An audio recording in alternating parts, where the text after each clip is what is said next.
So I'm going to, as I mentioned, start off just by answering some of your tactical questions associated with everything you can do with the chat. I'm going to share my screen, I think. Let me know when you see it. Okay, I see it. Awesome. And here's our Twitter chat. So showing and using Q&A. So pretty simple. You as a moderator, as long as we have you listed as a moderator, or if you see, you can also add moderators. You won't be able to see that on my screen because I'm not a moderator, but there'll be the little pencil edit button, just as you saw when you did the same thing with adding your description. So as long as we have the moderator here listed at participate, anytime the moderator tweets out or schedules a tweet with question 1, Q1, Q1 colon, most variations, that essentially starts the question and answer format. You can, and we encourage you, of course, to schedule your tweets with us. However, this could be done via TweetDeck, Twitter, Buffer, any client. It doesn't matter whether or not the tweets are on or scheduled via Participate, as long as we have the moderator listed and the typical question 1, Q1 vernacular, and we're always seeing different variations that we're adding to the system. That'll recognize that. And the point of question 1, it'll display, and then anytime there's a A1, it'll display the associated answer, and it'll continue through the duration of your chat, and it will reset the next time you have a chat and schedule question 1. Okay, so just to clarify then, anyone can generate the question simply by typing Q and then the number Q1 colon. So you must be a moderator. So only at this point, only a Q1 coming from you would actually generate that. Okay, and then if the participants then want to answer that and then have that filter in the appropriate or the respective question, they would type in what, A colon, or would they type in Q colon? A1. So let me get an example. So the only thing that requires a moderator is the questions themselves. Anytime that there's like an A1 or A1 colon or any variation of that, that will be published in sequential form. Let me just go to a recent chat to show you what that'll be like. But does that make sense to you? Yes, it does. Okay. This just comes up. My Wi-Fi might be a little slow in this building. Let me go ahead and answer your other questions, and then toward the end I'll show you an example of what it looks like. Okay. Showing and using Q&A, creating questions. So I'm going here to the schedule tweet. I'm going to click schedule a new tweet, and I am going to type in whatever it is that I want. So again, it could be question 1. It'll automatically include your hashtag and let you know how many characters left. If you don't do anything, it'll include the hashtag at the end. If for any reason you wanted to put the hashtag somewhere embedded, can't spell, there we go. It'll just do that, and it'll no longer show up here because you've manually put it in. Okay. It'll recognize what time zone you are in. So we're both on Central Time. So it's 2:40 here. Well, it's actually 2:36. So there's a couple of minute buffer in terms of scheduling a question. And then, of course, you can add a picture as well. That seem pretty clear? Yes. Okay. That sounds fine. Awesome. Creating transcripts. Cool. So let me go, because we just set yours up. Let me go to one that has more of a history. So today's Tuesday. I'm going to go Monday. I'm going going to go, let's go to fourth chat, which took place last evening. Sorry, Brad, could I throw in a question here? By all means. So just, I think you mentioned this, just want to clarify then. So the questions, let's say that, in fact, in my case, MEXTESOL hashtag is scheduled to begin each week, in this case on Sunday. And so would all of the questions reset, or I guess disappear at the, in this case, every Sunday at 8 a.m.?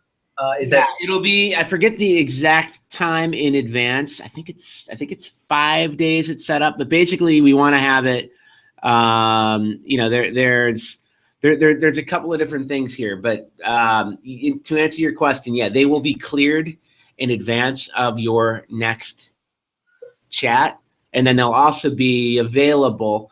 So what I'm doing here is showing you a transcript from a chat that happened last evening. So they'll always be accessible via the transcript. And you go here to questions and answer form. And here's kind of what I was explaining earlier. So the moderator tweeted this out, and then anytime someone did, you know, an A1 or something like that, we'll show that in sequential order. So before I answer the question about creating transcripts, do you have any other questions related to like the A1 or the clearing of questions and answers before future chats? So it looks like then the question answer, this capability here that you're describing, is this the only way to group? Because I really like this feature of how it automatically shows two different views. One that's just the general scrolling view based on, I guess, time. So the most recent would appear, you know, at the left, and then towards the right, then you can group based on question and answer.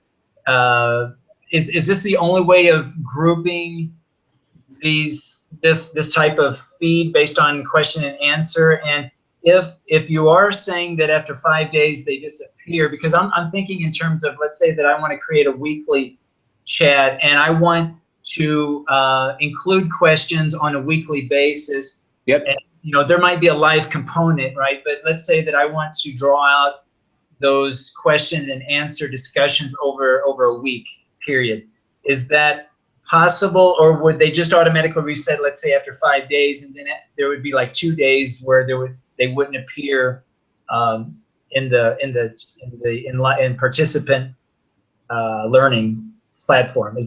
That's a great question. So we built this with the kind of duration oriented chat in mind, right? You know, 30, mostly 60 minutes, sometimes 30, sometimes longer. So the system is designed to accommodate that. There are a lot of other, we'll call them like, you know, live chat / slow chat variations. I think what you're talking about, where there could be a fair amount of activity for that hour or whenever it takes place, but then throughout the course of the week, a few days, whatever, the conversation still takes place. You'll always be able to, we'll be able to track we'll be able to track questions and answers associated with that given chat. Now, from a transcript standpoint, we're currently only capture up to a 4-hour period of time. So it would be more or less in the live feed, which is what you would be seeing here. So I'm going to go join, and I need to verify what the time. I mean, I said, like, what you're saying is something that we're able to do, even though we did not necessarily develop it to do. What I need to answer for you is the specific period of time when things become cleansed. But we don't, from a transcript archive standpoint, right now the system's set up for up to 4 hours. However, we are going to be extending that based on not only this use case, but other folks coming to us asking if we can be more flexible with that type of thing. Yeah, that makes sense. Cool.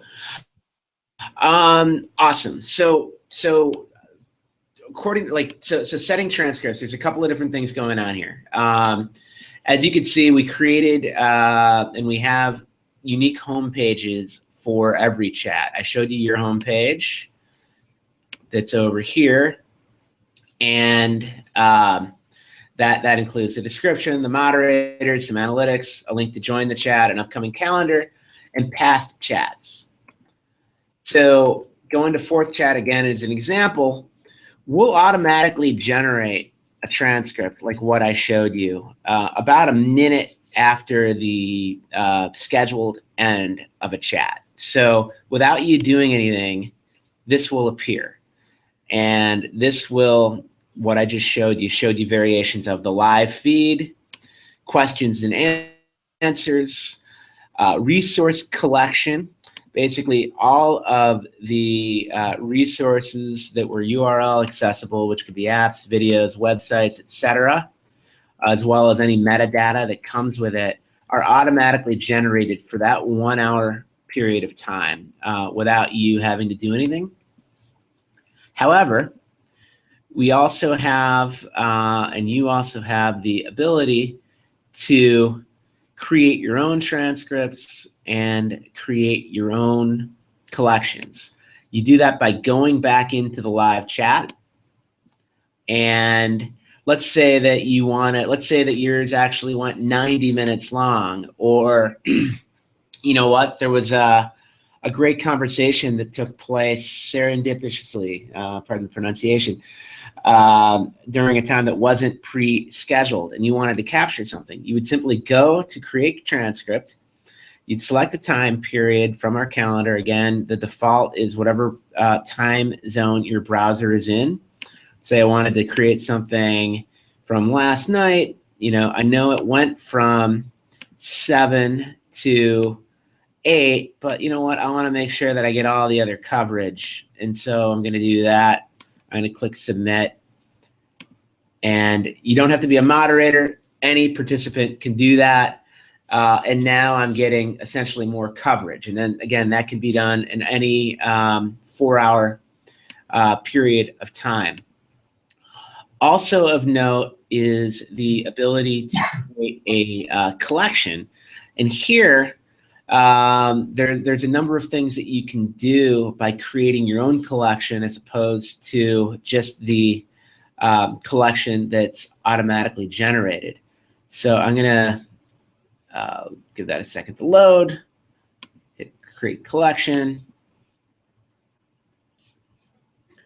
So, okay, I'm going to do, again, that same period from last evening. I'm going to submit. I'm creating a collection. Now, as opposed to the collection that we generate that you can't really do anything for. And you know what? I created a collection for tonight, which hasn't existed yet. Forgot to do the calendar for the 25th rather than the 26th. Let me do that again.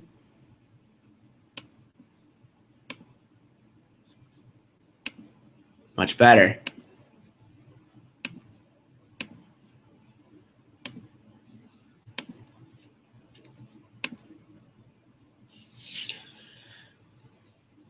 So it'll take a couple seconds to load. So here is, okay. By creating your own collection, I just did it. I'm logged in as Participate Learning. You can do it as a moderator. Participants can do it. You can essentially customize your collection. You could tag it. You can create your own title or edit your own title. You know, last night's confab on da-da-da. You can reorder. You can write your own annotations. You can delete. You can add additional resources. So let's say that you had our chat on global readiness or language immersion or whatever the case may be. And there were a lot of great resources that were crowdsourced, but you also wanted to, add a URL, and this could be any URL, and you can now curate this in the same way you would do like a pin board or a Symbaloo or whatever. I'm just gonna do a random video as an example.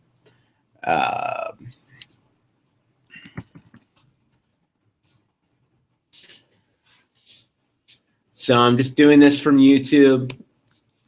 I'm clicking.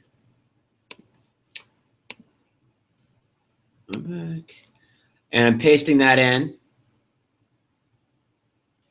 So now I've added this resource in addition to all the other ones that were shared.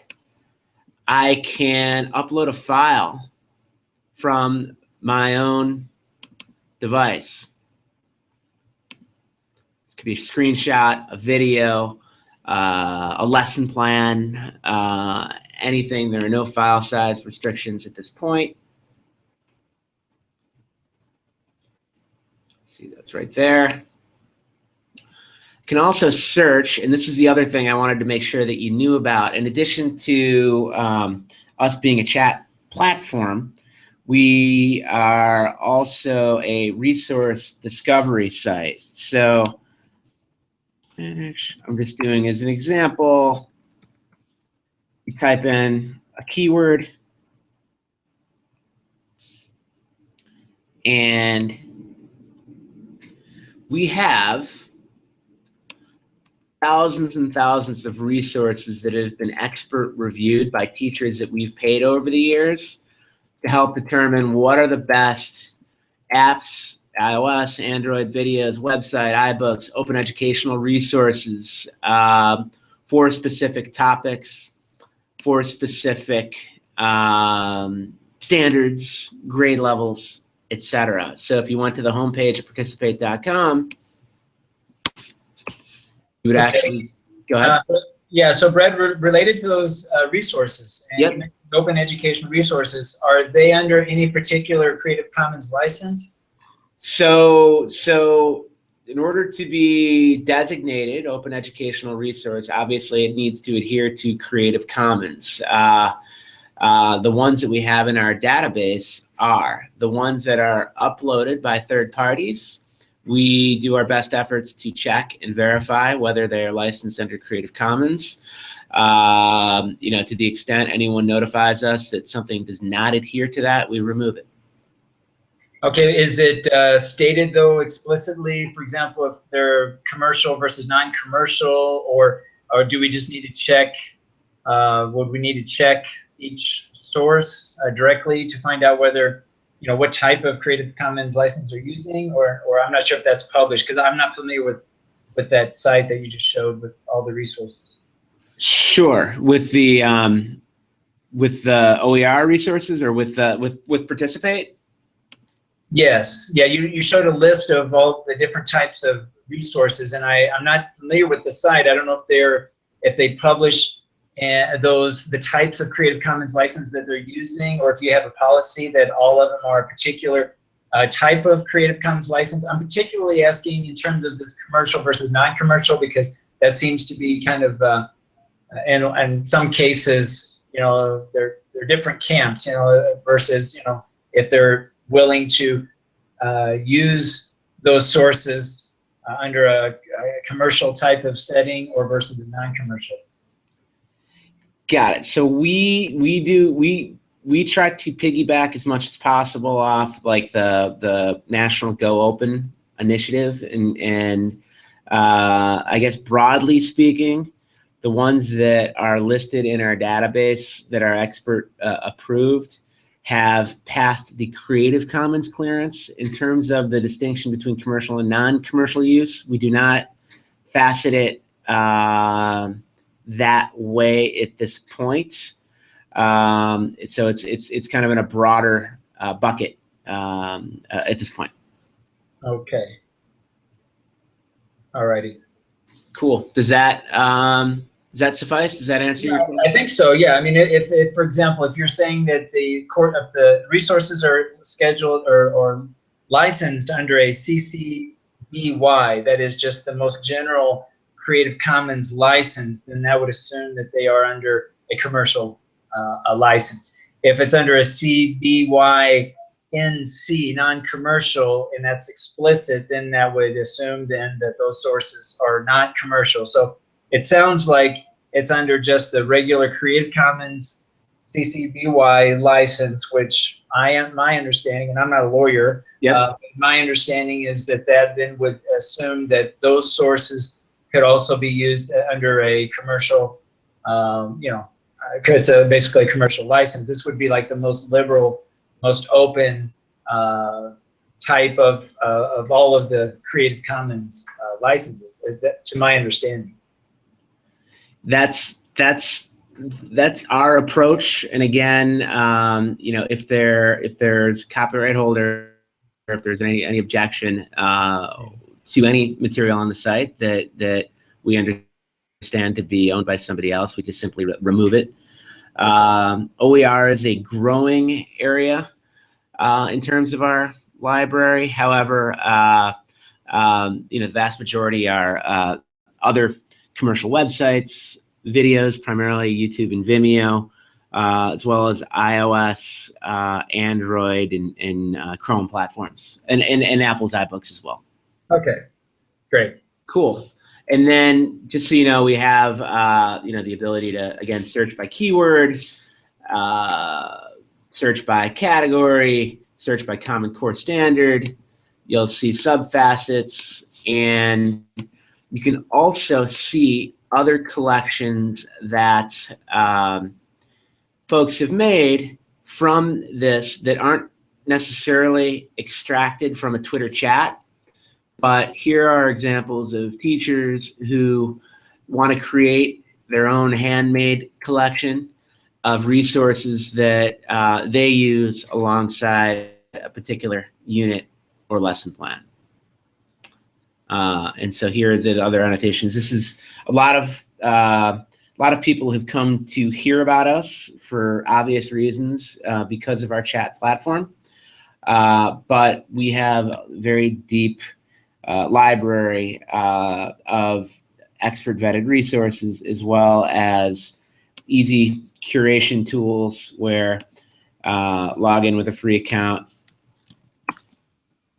collection,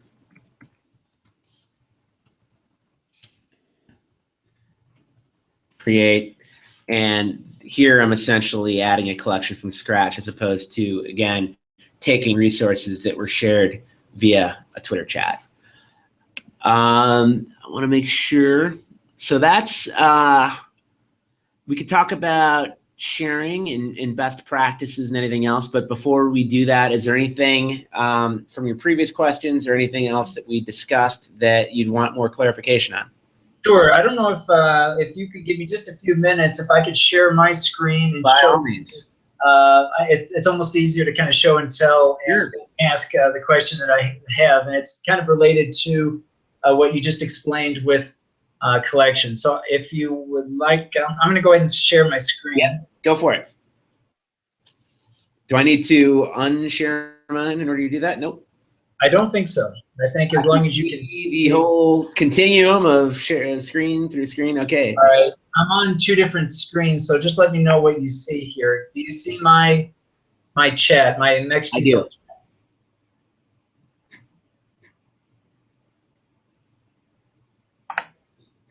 So do you see that there, Brad? Yeah, I see that you're on the chat page on Participate.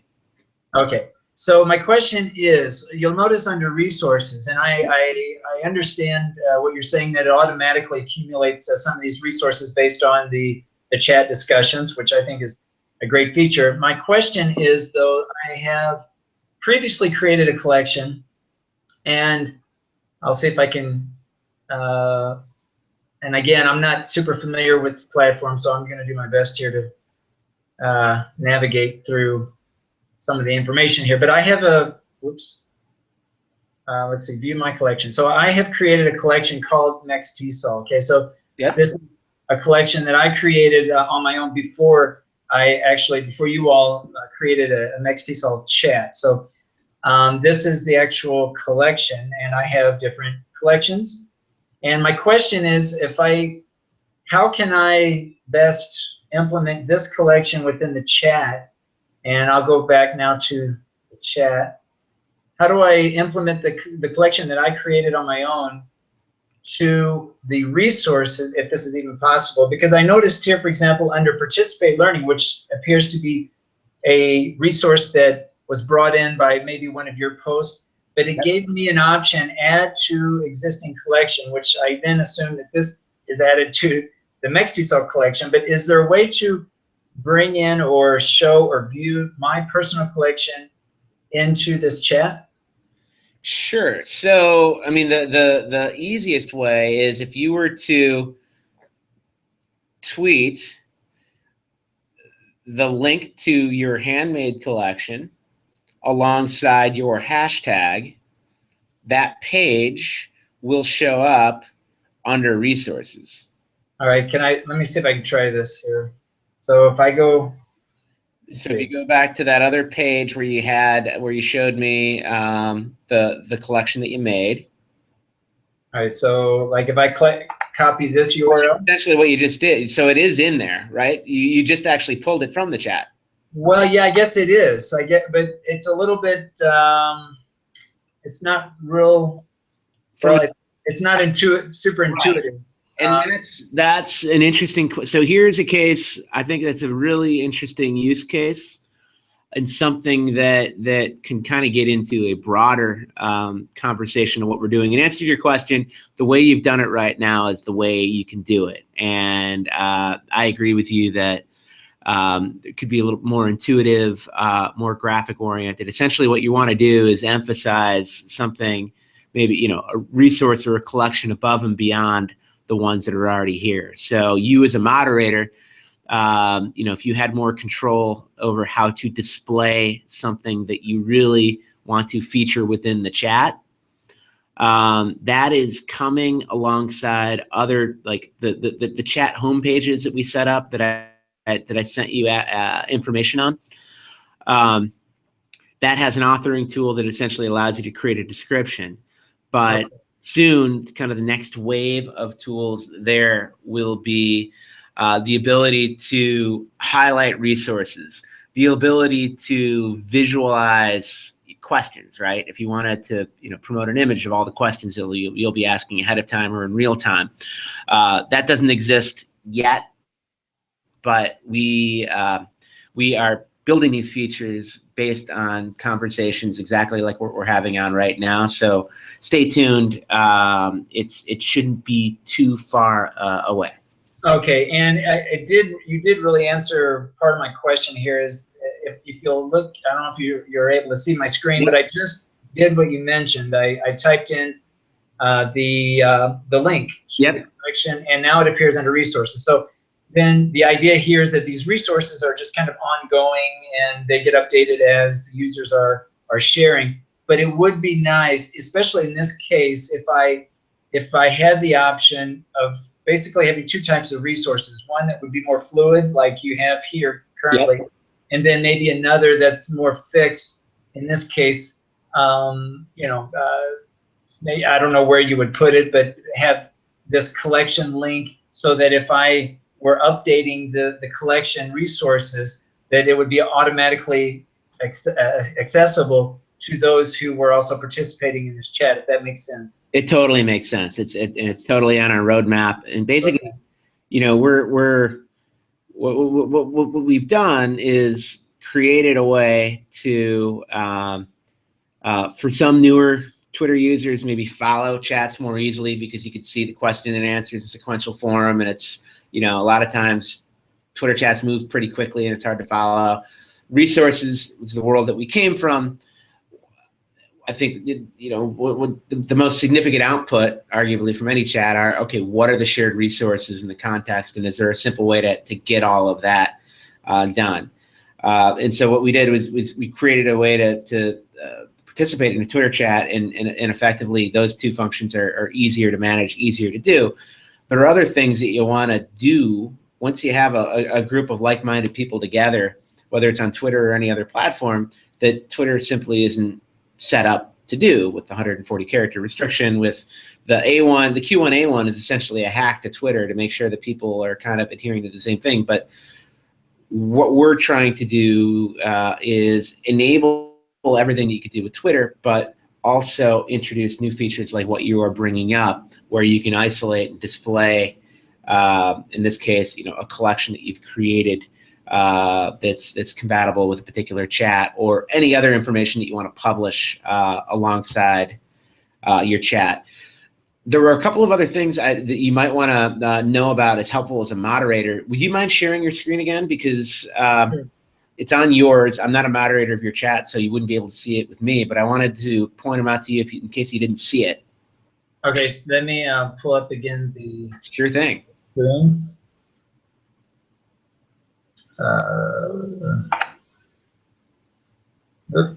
It's a little hard. All right, 1 second here. Let me try something. Take your time. A little bit. Try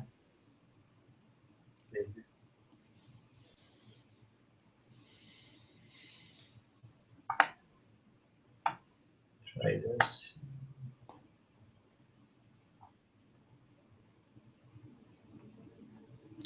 Okay, let me know again here if you can.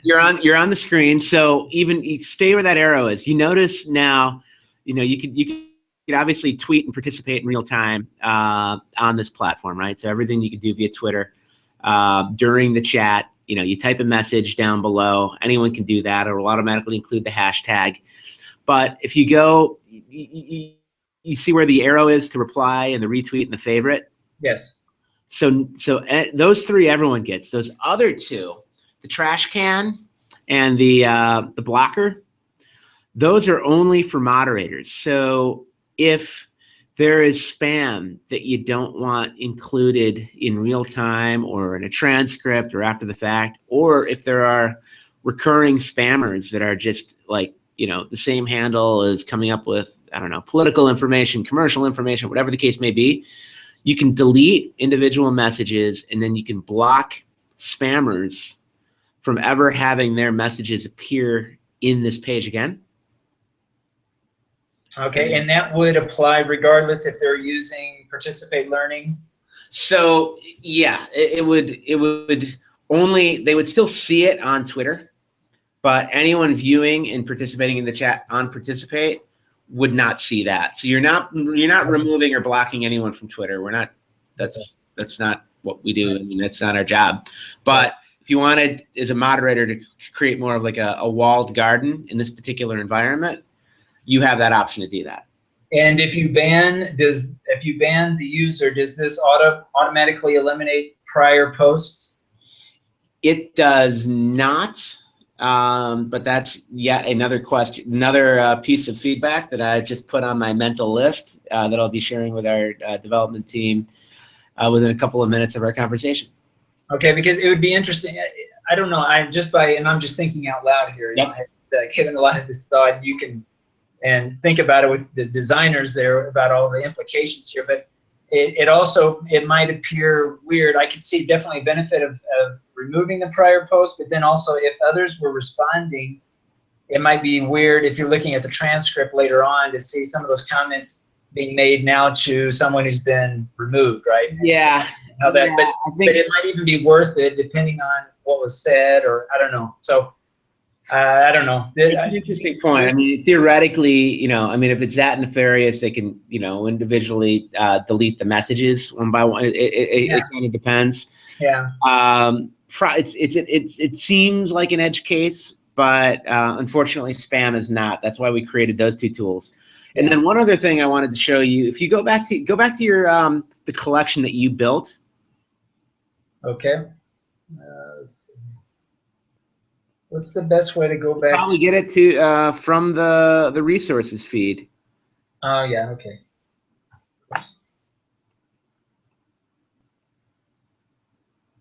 So, a couple of different things. You had asked about sharing. So you see the share button? Right. Pretty standard. You can copy the link. You can email. You can embed. And this is a transcript. This is a collection that you make. This is from like from a chat experience or a hand collection that you make. That can go directly into a blog, learning management system, etc. And then also, do you see where it says manage collaborators? Yes. So there's manage collection, the one in the middle. I think you did the one on the right. Manage collaborators? Okay. Got it. So here is, let's say that you wanted to invite a colleague to contribute resources to this or any collection that you make. You would invite them either by typing in their username for Participate Learning, and there's an autocomplete, or you could invite them via email, similar to how you would do a Google Doc. And that would, like, if you invite it, try doing brad@participate.com.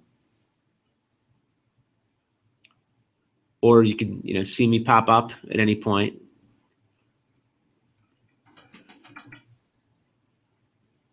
I don't see it. That's brad@participate.com, or you could see Brad Spearson, the fifth one down. I'm sorry. Like, oh, okay, here.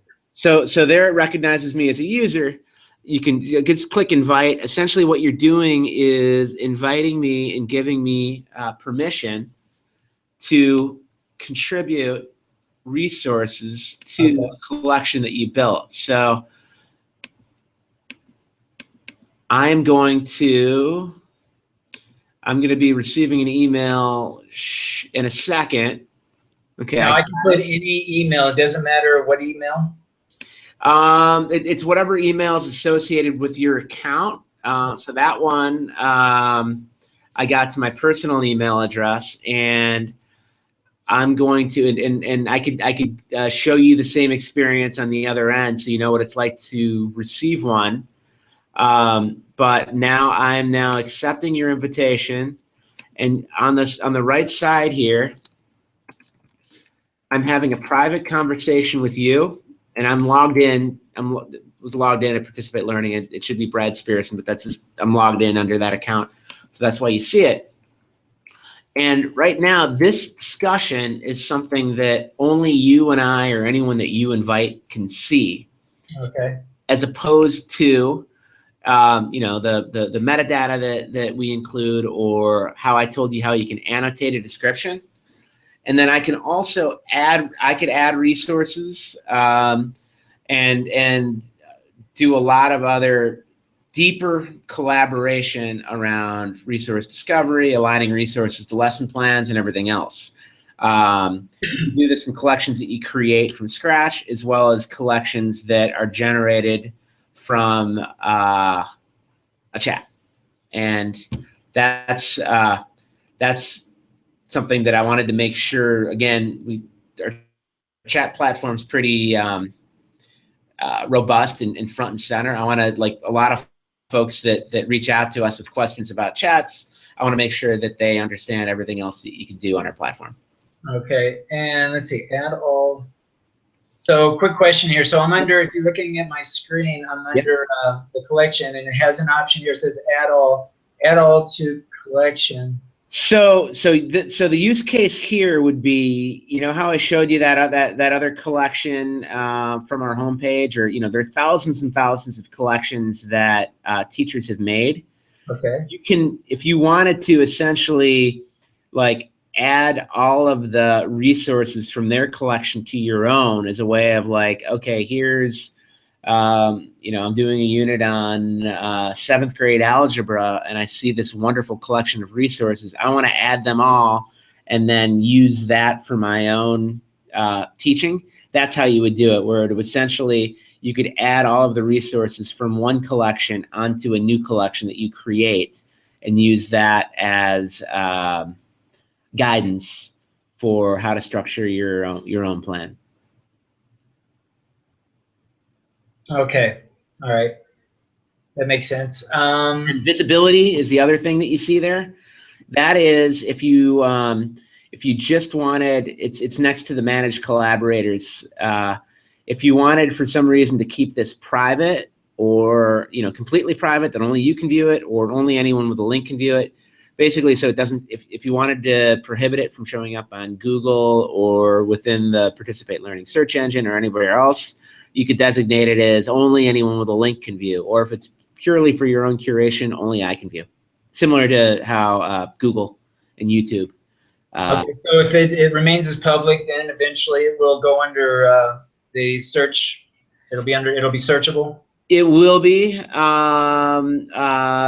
know, and then where it appears in results is based on a variety of factors. I mean, keyword relevance, resources listed within, a lot of other metadata, rankings, and the next conversation I can be happy to show you under the hood in terms of how our algorithm works for that. Okay. No, well, that's fine. I was curious though. Yeah, searchable there. That's fine. Okay, I'm just looking again over the chat to see if anything else comes up here. So I'm just going back to the transcripts. You know, I really like the feature of you know, being able to create a transcript in any 4-hour window. Eventually it would be nice to extend that. Just thinking in terms of, you know, let's say that I don't have a lot of activity at any given time, because it would be nice to expand that a little bit more than 4 hours. Again, thinking more in terms of the slow chat idea. I hear you. Not just slow chats, but like conferences. A lot of conference organizers. Yeah. The same thing, right? Yeah. That's on the list. Basically, my job, among other things, is to keep your ears open and get all of this feedback. And then there's, you know, prioritizing how and when we can get that done. But I can tell you that that is increasingly persistent and something that is higher up on the list than others. And I'll let you know when that's ready. Another question I have, you know, you earlier showed me a collection and how to share that, and one of those options was to embed that collection in another site. I'm now under the chat feature, if you're looking at my screen, and I clicked on share chat, which gives me different options. Are there any plans to enable an embed of the chat feature? By all means. So right now you could embed the transcript and you can embed the collection. We don't yet have the embed of the live chat, but that's also been requested. So in answer to your question, yes, there are plans to, but it doesn't currently exist. Okay. Another question I have, if you look on the left-hand side, and I only have 2 participants now at this time, but notice that I have, and I noticed this when I participated in other chats, in other, you know, hashtag chats and participate learning, that some of the participants had a green indicator here associated with each participant, and others didn't. Could you explain that? Sure. So the green dot indicates that you are you have an account with Participate Learning, and that account is has your Twitter handle authenticated. So you know that's another Participate user. Okay. Is there a way to track whether you are, because I'm assuming all of this is Twitter specific, right? So they sign in with a Twitter handle. So is there a way to gauge or determine those who you're following in Twitter via Participate Learning? Not yet. That's a little bit of a heavier lift, but that's also something that we're contemplating the best way to handle, you know, and you know, beyond that, you know, I introduced and showed you some of the collaboration stuff with the private conversations and everything else. I mean, there's, you know, a lot of what we're doing, not only are we spending a lot of time looking at Twitter, but I don't know how degree of familiarity with Slack. No, I'm not. No. Slack is another like collaboration platform, longer form, where you can have public chats, private chats, other things. And so while obviously the Twitter chat function is you know, something that we're getting a lot of attention to, we're not specifically trying to recreate Twitter. There are other attributes, and I think you would actually, I'd suggest you check out Slack, SLACK, to get an idea of other directions where we're going, what else is informing us. Okay. And I notice here that when I put my cursor over one of these, it's like a pop-up screen. It says regular and incognito. What does that refer to? So, and it's on the. I don't know if you can see it on my screen. I can barely see it on your screen. Hold on. It pops up like if I put the cursor over a participant, another window pops up like an hourglass if I want to search, I guess. And then it says regular incognito. So that could be a, some people have their, they're involved in the chat, but they don't want they only want their followers to be read by chats. Okay. I'm sorry. They only want their followers to be able to read their tweets. Look, I can verify that that's what that signifies, and follow up with you after the chat. Okay. Right. Okay. I think. I'm trying to think. I think that's. Let me just double check here. Okay, so you could schedule, going back to scheduled tweets. Now, Yep. You can schedule anytime in the future, basically. The future. Correct. Okay. And does the time default to my, for example, it'll default to my current time, and then would that be converted to the local time zone of all the participants? Exactly. It'll recognize the time zone that your browser is in, but your 3:22 Central is someone, it's 4:22 on the East Coast and 1:22 in the Pacific, and they will receive it that way. Okay. And that goes with everything, creating transcripts, scheduling tweets, timestamps on Twitter, etc. All right. And so transcripts are generated automatically a minute or so after. Yeah, within a minute or so, and then we'll typically. You can also create the transcripts in addition, correct? Yes. And then those appear to all of the transcripts, the ones that I generate versus also the ones that are automatically generated, do they all appear in the same place, or just the ones, because you showed me, I forget now where it was, but there was a place where I think the main page of the chat. Right.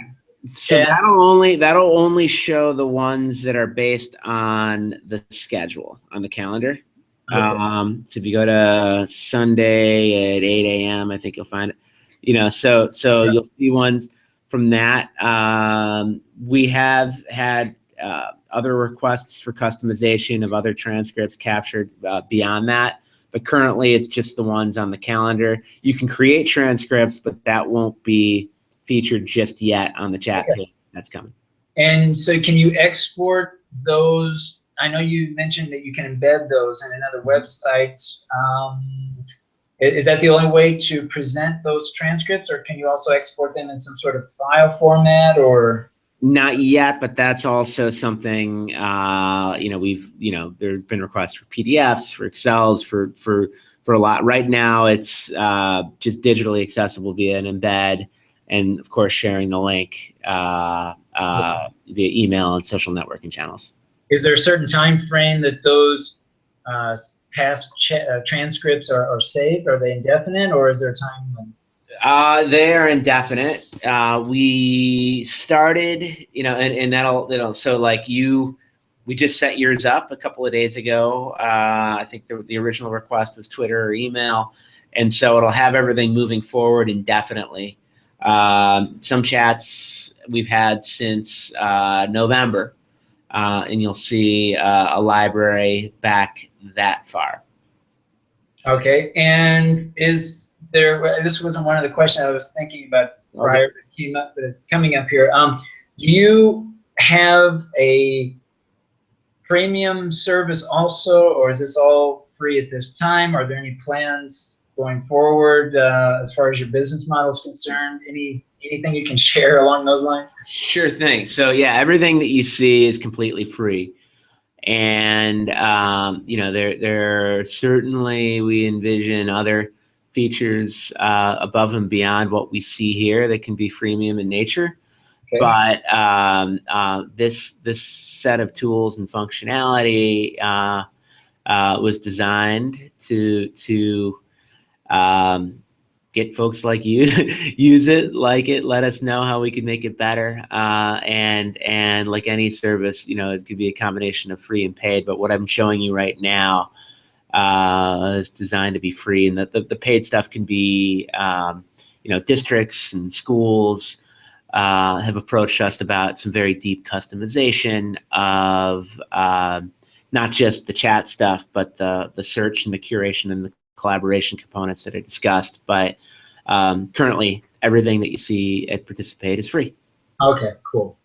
Another question, again, I'm kind of jumping around here. I have to organize my thoughts here, but I know you mentioned earlier on about adding other moderators. Yep. Is this something that you all generate? I would just You can do that. So go back to your chat page, just as you were. I think you added or you may have added your description.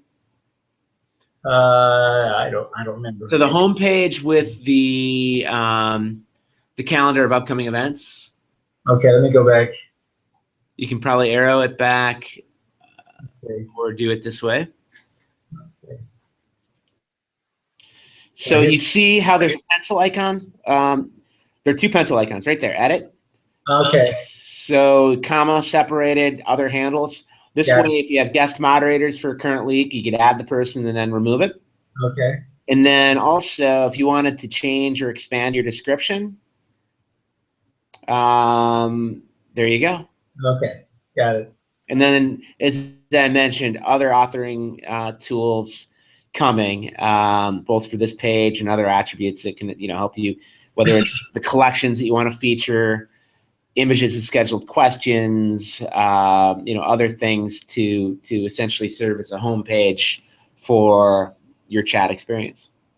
Okay, are there any plans to offer additional ways to add the schedule to one's calendar? That is, maybe offer either Google Calendar or Outlook? Yes. I noted it looks like there's just one option to add it to iCal. Right now, one option, definitely plans to make that accessible to other major calendar platforms. Okay, great. Okay, I think that's all I have. I don't know if there's anything else that you can share. I know for me personally, it's been a really great service. I've just been using it a couple of days and have been actively participating in other chats, and really find it an easy way to kind of gauge, especially with the questioning answering feature. I think that's great. Again, it would be nice to be able to extend that a little bit more than currently you're able to do that, but it's certainly a great way, for me at least as a participant, to keep track and view the question and answers, especially when you're dealing with 3 or 4 or more questions in any one given chat. Mm-hmm. It helps to have that way of organizing and having those notifications all in one place to kind of go back and forth between all the questions. So certainly like the feature. No, I appreciate it. So yeah, we covered a fair amount. I think we have enough certainly for this coming Sunday, but as you can see, I'm pretty accessible anytime that you want to follow up conversation, hangout, chat, Twitter. Please do not hesitate to contact me. As I mentioned, all of this, everything is built based on feedback from conversations like this. So you're doing me a favor by getting in touch with and saying, can you do this? Can you do that? Can you do? And that's these features and this energy, and obviously like this hangout, to the extent that you can share the word of what we're doing, and the more people on this, the happier we all become.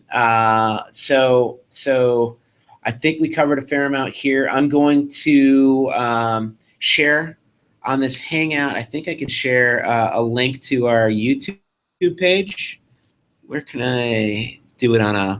Well, for the recording, there is a chat feature if you select that, but unfortunately the recording is not going to show that. So you might want to just read out the. Yeah, I'll tweet it out, and then just for anyone listening to it, go to YouTube and look for Participate Learning's channel. We have a series of like 1 or 2 minute video tutorials that go over a lot of the things that we just discussed as well. Great. Well, listen, Brett, I appreciate your time and answering the questions, and I look forward to future updates, and we'll be looking for those. And yeah, thanks again. Appreciate it. Awesome. Thank you, Ben. And yeah, I look forward to seeing your chat on Sunday morning. Okay. All right. Take care. We'll talk to you later. Very good. Bye-bye. Bye-bye.